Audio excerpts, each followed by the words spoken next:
आज हम डिस्कस करेंगे दिल्ली सल्तनत। पहले तो ये देखते हैं कि दिल्ली सल्तनत कब से स्टार्ट हुई और कब तक गई।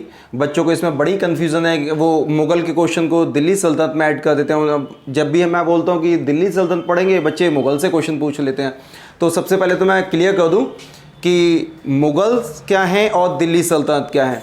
अच्छा, हम क्या देखते हैं कि सबसे पहले जब भारत में मुसलमान आने शुरू हुए तो मोहम्मद गौरी ने यहाँ पे अपनी सत्ता को इस्टेब्लिश किया। और उसके बाद जो पूरी की पूरी स्लेव डिनेस्टी है या उसके आने के बाद जितने भी लोग यहाँ पे आए, स्लेव डिनेस्टी से लेकर और लोधी डिनेस्टी तक, हम इन सब को दिल्ली सल्तनत के तहत रखते हैं। अच्छा, दिल्ली सल्तनत में आप देखो क्या क्या शामिल हो जाएगा। दिल्ली सल्तनत में हो जाएगा स्लेव डिनेस्टी जो कि 1206 से लेके 1290 तक है। उसके बाद खिलजी डिनेस्टी, खिलजी डिनेस्टी है 1290 से लेके 1320 तक। उसके बाद है तुगलक वंश, तुगलक वंश है 1320 से लेके 1414। उसके बाद है सैयद डिनेस्टी 1414 से 1451 तक। उसके बाद लोधी डिनेस्टी है 1551 से लेके 1526 तक। यहीं पे दिल्ली सल्तनत क्या हो जाती है, ख़त्म। जैसे ही भारत में बाबर आएगा, बाबर के आने के साथ ही मुगल डिनेस्टी स्टार्ट होती है। Founder of the Mughal dynasty is Babur. तो मतलब बाबर के बाद फिर बाबर, हुमायूं, अकबर, ये सारे चलेंगे, वो सारे के सारे मुगल हैं। और ये आज हम क्या पढ़ेंगे, दिल्ली सल्तनत। तो दिल्ली सल्तनत में देख लेते हैं क्या होता है।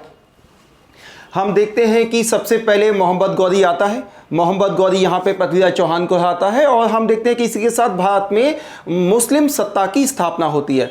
क्योंकि मोहम्मद गौरी यहाँ पे आया, उसने इस्टेब्लिश भी किया, लेकिन उसको बहुत ज़्यादा इंटरेस्ट नहीं था। वो वापस अपने गजनी लौट जाता है और यहाँ की सारी रियासत मिलती है उसके एक स्लेव को। That was Qutbuddin Aibak. Qutbuddin Aibak governor बनता है और वो लाहौर से शासन स्टार्ट करता है। ठीक है, तो हमें स्लेव डिनेस्टी, और बेसिकली इस वंश को स्लेव वंश कहा क्यों गया। देखो ऐसा है कि कुतुबुद्दीन ऐबक जो है मोहम्मद गौरी का दास था। और हम नहीं देखते हैं कि गवर्नर बनने के बाद भी मोहम्मद गौरी ने इसको दास्ता से आज़ाद किया हो। अच्छा, हम क्या देखते हैं कि 1208 में मोहम्मद गौरी का बेटा है जिससे इसको लेटर मिलता है दास्ता से मुक्ति का। तो वो एक रीज़न है कि ये दास्ता से मुक्त हुआ, लेकिन वो इतना ऑथेंटिक नहीं है। क्योंकि देखो, जिसने इसको स्लेव बनाया, अप्रूवल मिलना चाहिए था उससे। क्योंकि उसके जीते जी अप्रूवल नहीं मिला, इसलिए इस वंश को क्या कहा गया है, स्लेव। और भी देखो, इसके और भी रीज़न है। हम क्या देखते हैं कि ये भी स्लेव था। आराम शाह इसका बेटा है। जब पिता दास है तो उसका बेटा भी दास होगा।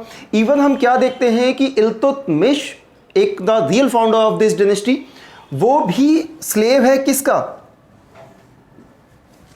कुतुबुद्दीन ऐबक का। और उसके बाद हम यहाँ से लेके देखें कैमूज तक, तो सारे के सारे गुलाम हैं। गुलाम कैसे, इल्तुतमिश भी गुलाम था, तो उसके जनरेशन में जितने बच्चे उसके हुए वो सारे के सारे स्लेव ही कहलाएंगे। उसके बाद गियासुद्दीन डायरेक्ट कंट्रोल में था किसके, इल्तुतमिश के। इल्तुतमिश का गुलाम है वो, और वो कभी दास्ता से आज़ाद हुआ नहीं। तो हम देखते हैं कि गियासुद्दीन बलबन भी इसका गुलाम है।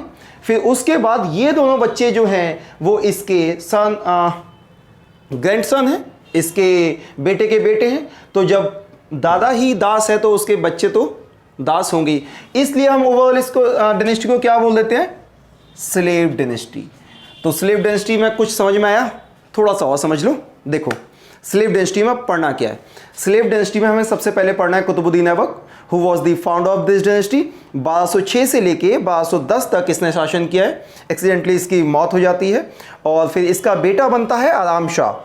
आराम शाह अपने नाम की तरह आराम पसंद है, बहुत ज़्यादा कुछ किया नहीं। और हम देखते हैं कि Iltutmish was the governor of Badaun. Court nobles या दरबार के अमीर इल्तुतमिश को बुलाते हैं। इल्तुतमिश इसे सत्ता से हटाता है। कुछ जगह पे मिलता है कि इसका कत्ल किया और उसने अपनी सत्ता को स्थापित किया। इल्तुतमिश रियल तरीके से फाउंडर कह सकते हैं इस डिनेस्टी का, क्योंकि डिनेस्टी नई नई इस्टेब्लिश हुई थी। और दो लोग बहुत जल्दी चले जाने की वजह से यहाँ का जो मुस्लिम सत्ता है वो जल्दी से ख़त्म हो सकती थी अगर इल्तुतमिश जैसा एक योग्य सुल्तान इस सल्तनत को ना मिला होता। इल्तुतमिश आता है और एक लंबे समय तक, लगभग हम देखते हैं कि इसने 24-25 वर्षों तक शासन किया, शासन ही नहीं किया, दिल्ली सल्तनत को वेल तरीके से इस्टेब्लिश किया, उसको सुरक्षित किया। तो मुस्लिम सत्ता की स्थापना में जितना कंट्रीब्यूशन हम कह सकते हैं कि मोहम्मद गौरी का था, उतना ही कंट्रीब्यूशन इल्तुतमिश का है भारत में मुस्लिम सत्ता को आगे लेके जाने के लिए। ठीक, उसके बाद हम देखते हैं कि इसका बेटा है रुकनुद्दीन फिरोज। रुकनुद्दीन फिरोज कुछ बहुत ज़्यादा कर नहीं पाया और एक वर्ष में ही उसका पतन हो जाता है। पतन क्यों होता है? इल्तुतमिश ने एक चहलगानी, एक चालीसा बनाया है, 40 दासों का समूह है, वो इसको पसंद नहीं करते और चालीसा ने क्या किया, इसको कत्ल कर दिया। कत्ल करने के बाद हम क्या देखते हैं कि रज़िया सुल्तान बनती है first lady emperor of medieval India. ये इल्तुतमिश की बेटी है। इसके पतन के बाद, इसके पतन के लिए भी चालीसा जिम्मेदार है। उसके बाद कुछ समय के लिए 3 शासक आते हैं जो कि चालीसा को हैंडल नहीं कर पाते और चालीसा इनके कत्ल के पीछे जिम्मेदार भी हैं प्रत्यक्ष तौर से। चालीसा से डिस्प्यूट के कारण इनका कत्ल कर दिया जाता है। इसके अलावा फिर ये व्यक्ति जो है गियासुद्दीन बलबन, ये लगभग 20 वर्षों तक शासन करने में कामयाब रहा क्योंकि ये भी चालीसा में से था और चालीसा में ये सबसे पावरफुल था। इसने क्या किया कि नसरुद्दीन के समय पे ये वजीर बन जाता है और इसने ऑलमोस्ट चालीसा को निपटा दिया। इसके बाद हमें देखना है कि इसके सन इन लॉ हैं, सॉरी ग्रैंड डॉटर हैं, एक कैकुबाद और कैमूज। क्लियर?